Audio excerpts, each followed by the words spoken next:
오늘부터 한미연의 서부지방 고난주간 특별 새벽기도회가 시작이 됩니다. 이번 특별 새벽기도회를 통해서 예수님의 고난의 의미를 되새기고 그 고난에 내가 직접 참여하는 거룩한 시간을 가지시기 바랍니다. 오늘 고난주간 특별 새벽기도회 첫 번째 날 하나님께서 주시는 은혜의 말씀은 마태복음 21장 12절부터 20절 말씀입니다. 마태복음 21장 12절부터 20절 말씀 제가 봉독해 드리겠습니다.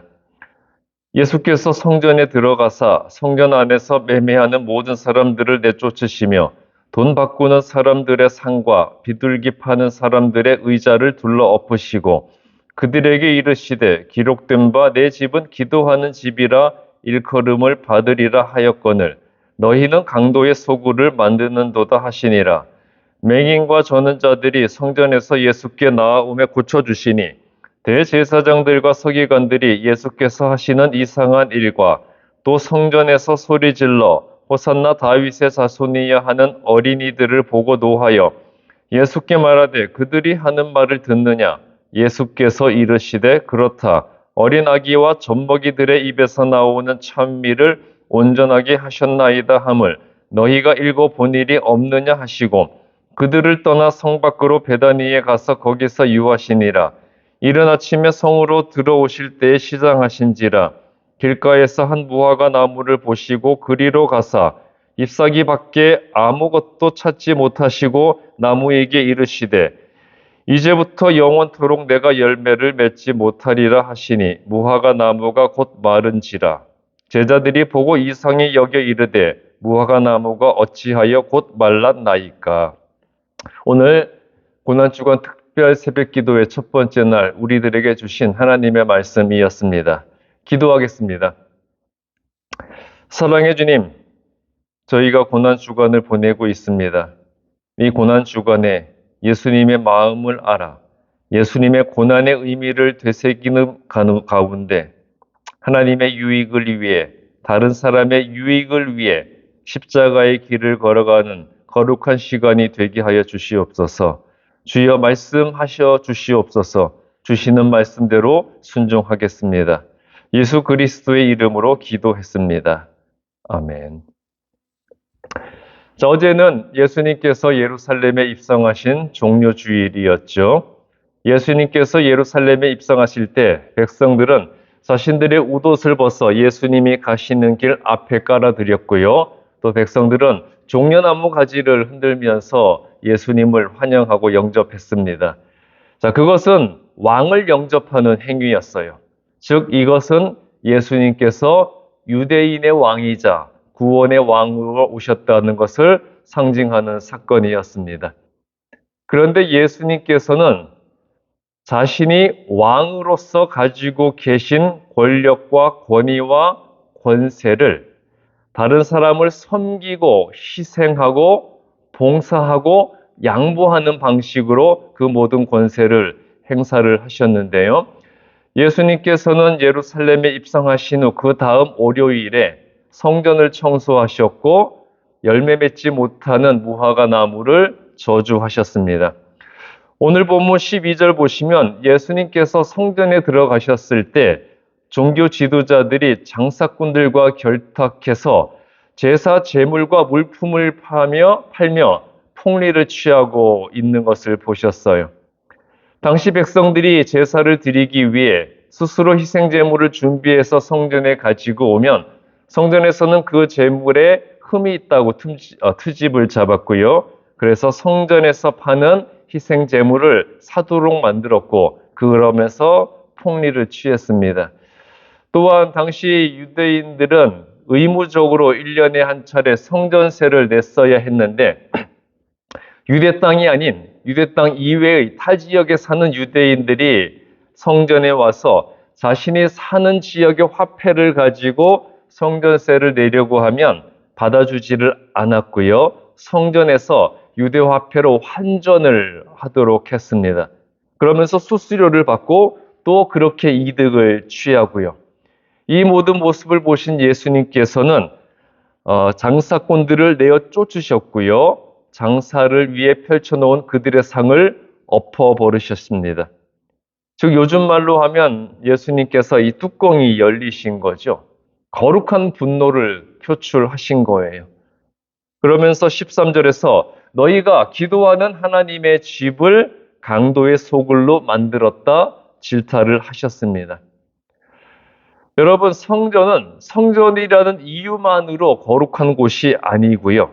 그곳에서 행해지는 일과 그리고 그 안에 있는 사람들로 인해 거룩해지는 것입니다. 그런데 강도와 장사꾼들이 사기를 치고 또 온갖 횡포를 부리고 있는 그곳이 하나님의 집이 될 수는 없었습니다. 교회도 마찬가지예요.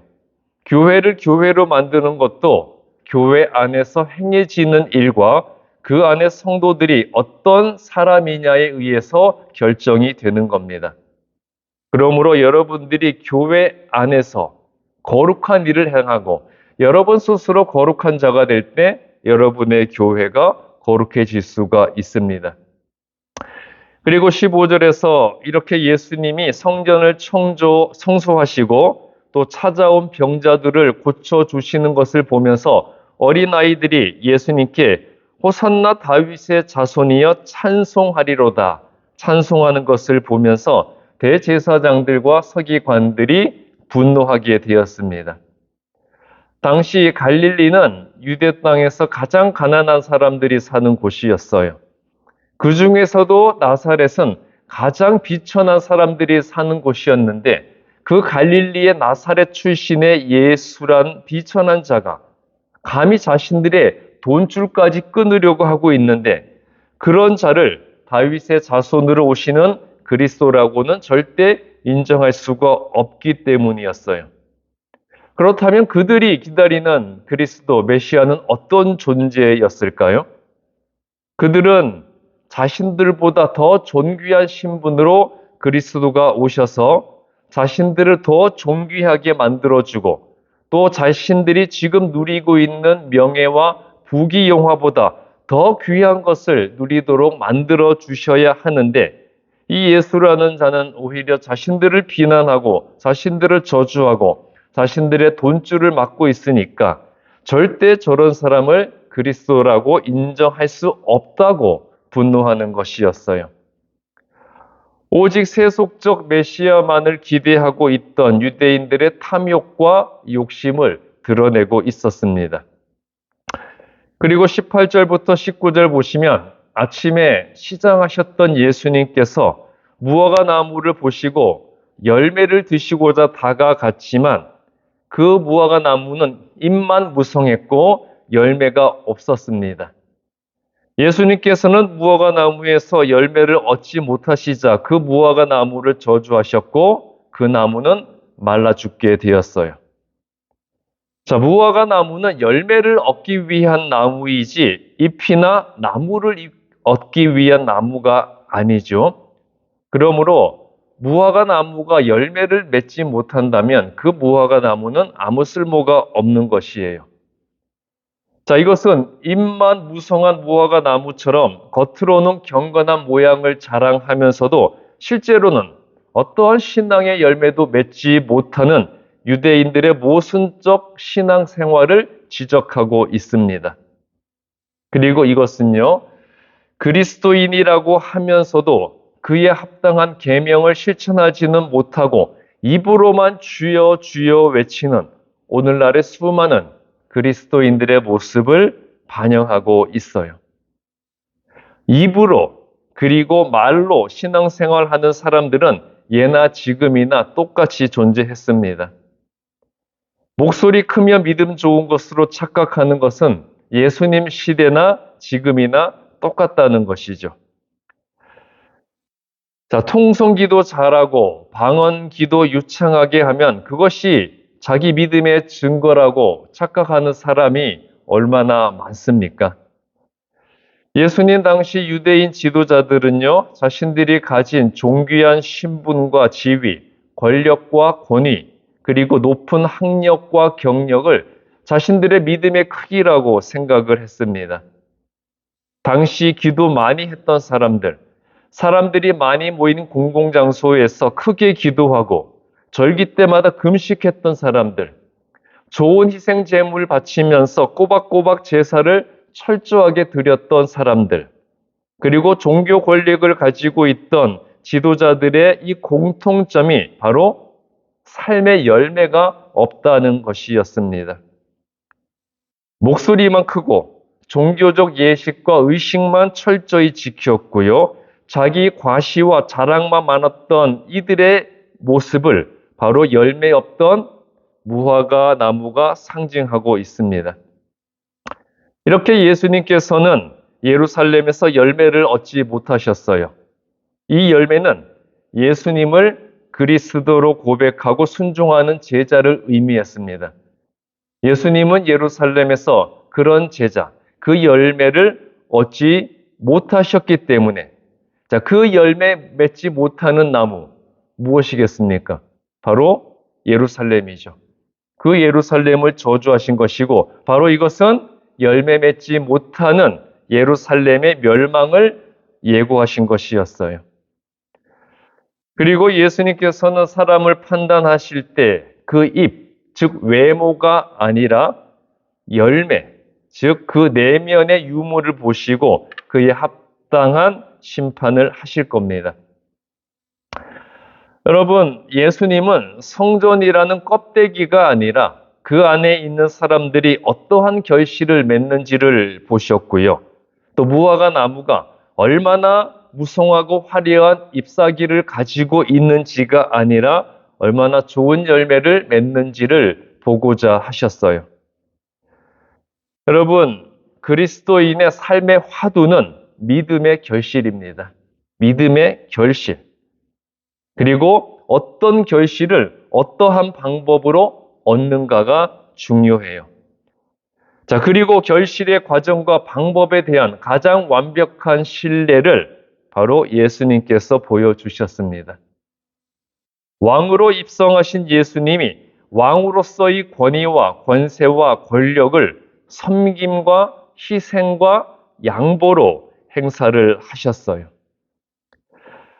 예수님은 오직 하나님과 다른 사람의 유익을 위해서 모든 것을 양보하셨고 희생하셨고 섬기셨습니다. 여러분, 우리가 사순절에 금식을 많이 행하죠. 그런데 이 금식이 과연 누구를 위한 금식입니까? 사순절에 많은 분들이 금식을 결정하면서 그냥 다이어트 하는 셈 치고 한번 해보자. 그런 말들을 많이 합니다.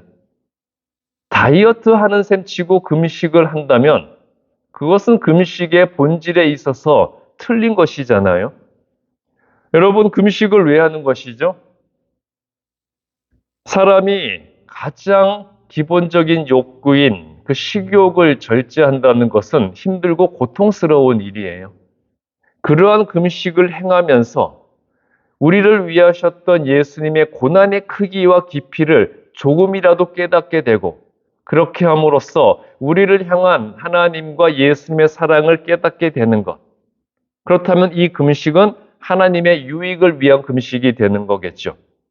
혹은 금식을 행할 때 내가 금식을 함으로써 절약되는 그 비용을 다른 이웃을 위해서 사용하겠다고 하면 그 금식은 이웃을 위한 금식이 되는 것이겠죠. 그런데 금식이 다이어트 하는 셈 치고 하는 금식이라면 그 금식은 온전히 나를 위해서 행하는 금식이 되지 않겠습니까? 자, 그리스도인으로서 하나님의 자녀에게 주시는 능력과 성령이 주시는 권세를 가지고 하나님이 가장 중요한 계명이라고 하셨던 하나님 사랑과 이웃 사랑을 실천해야 하는 것이에요. 그런데 하나님이 주시는 은혜를 자신의 믿음에 대한 대가로 여기고 자기 유익과 만족과 기쁨만을 위해서 사용하는 것은 믿음이 아닙니다. 자, 많은 성도들이 하나님께 축복을 구하여서 세속적 번영과 성공을 하게 되면 그 모든 것을 내 믿음과 기도에 대한 하나님이 주신 결실이라고 여깁니다. 내가 믿음이 좋아서 내 좋은 믿음과 내가 열심히 기도한 것에 대한 대가로 축복해 주신 것이라고 여긴다는 것이죠. 그러니까 그 모든 것은 내 믿음에 대한 결실이기 때문에 당연히 내가 다 누려야 하는 것이고요. 그리고 그 모든 것을 자기 자랑과 자기 과신의 수단으로 삼게 됩니다. 자, 그런데 여러분, 내가 세상에서 성취한 명예와 권력과 신분, 그리고 내가 소유한 재물과 재산을 가지고 하나님 앞에서 판단받는 것 아니잖아요. 우리가 언젠가 하나님 앞에 서게 될 때, 하나님, 내가 세상에서 이렇게 높은 지위와 신분과 많은 권세와 명예를 가지고 있었고, 내가 세상에서 이렇게 많은 재물과 소유를 가지고 있었습니다. 이 모든 것이 내 믿음의 크기를 보여줍니다. 그렇게 말할 수 있을까요? 그리고 하나님께서 그렇게 인정하고 그것으로 우리를 판단하시겠습니까? 아니죠. 하나님께서 나에게 무엇을 주셨든지 간에 하나님이 나에게 주신 것을 가지고 하나님의 영광과 다른 사람의 유익을 위해서 어떻게 사용하였는가를 가지고 하나님은 나를 판단하시는 거예요. 자, 오직 세속적 영광만 추구했던 유대 종교 지도자들과 세상적 부유함만을 염원했던 성전의 장사꾼들은요, 결국 예수님께 책망과 저주를 받아야 했고요.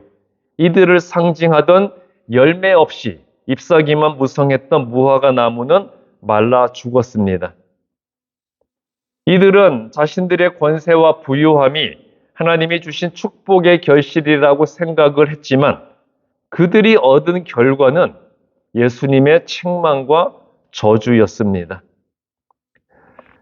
예수님은 자신이 가진 왕으로서의 권위와 능력을 하나님의 뜻에 순종하고 다른 사람의 유익을 위한 일에 사용함으로써 결국 부활의 능력과 하늘로 승천하는 영광을 누리시게 되었습니다.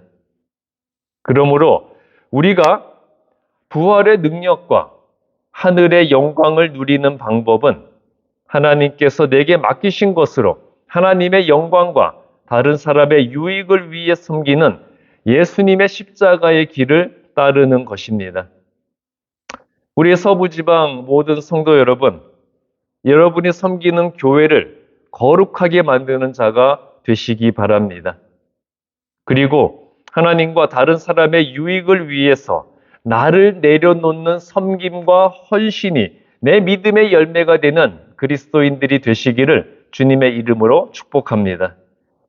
기도하겠습니다.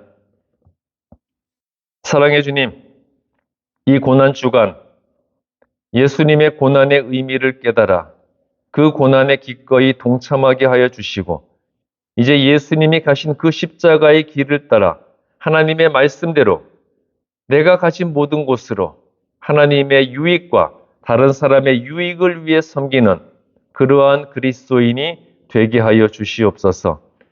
이 고난주간 예수님의 길을 따르게 하여 주시옵소서. 이 고난주간을 끝나고 부활절을 맞이할 때 우리는 그 모든 것을 통과한 예수님의 제자로 주님 앞에 설 수 있게 하여 주시옵소서. 주신 말씀대로 순종하겠습니다. 저희들을 인도하여 주시옵소서. 예수 그리스도의 이름으로 기도했습니다. 아멘.